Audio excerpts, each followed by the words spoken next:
আলাইকুম বন্ধুরা, কি অবস্থা? ভালো আছেন নি? আপনার জন্য আরেকটা নতুন একটা রেসিপি নিয়ে আসলাম। তো আজকে মুরগির কলিজা বুনো হইব।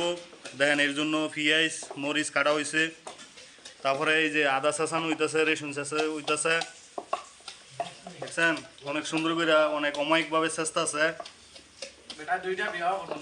তারপরে দেন এই যে মানে কি দিয়ে বুনো হইব, এই দেন এই যে লাউ দিয়ে আর আলু দিয়ে কঠিন একটা মুরগির বুনো হইব আজকে।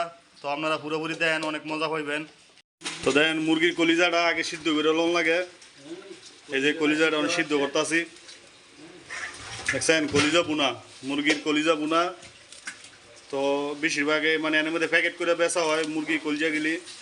তো আমরা প্যাকেট কিনে লইছিলাম, 3টা প্যাকেট আনছি। দেন এই যে মার্শাল্লাহ কলিজাটি দেখছেন নি, এই যে অনেক সিদ্ধ করতেছি। এটা সিদ্ধ করে হইলে তারপরে এটা বুনো হইব ইনশাল্লাহ। তো ভিডিওটা পুরোপুরি দেখবেন। মার্শাল্লাহ অবশেষ দেন কলিজা বুনাটা কত একটা সুন্দর হয়েছে, অনেক সুন্দর একটা বুনা হয়েছে, দেখছেন। মিয়া মিয়া কালাম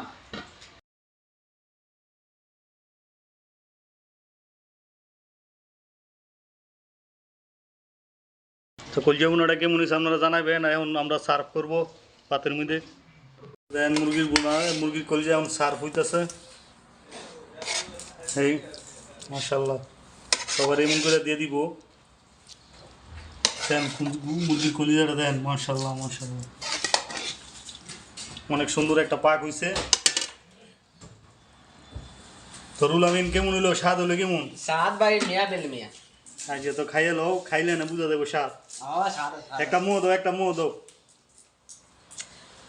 ওই তো কোনা কানে মাশাল্লাহ মাশাল্লাহ কেমন হয়েছে স্বাদ? বিরাট সাত হয়েছে মাশাল্লাহ। তো যাক, রুল আমিনে যাতে মন আরো ভালো ভালো জিনিস খাইতে পারে, রুল আমিন লেগে দোয়া করবেন সবাই, ঠিক আছে। কলিজা বুনা বাদিন বাদিন বাদিন থাকা থাকা বাদিন।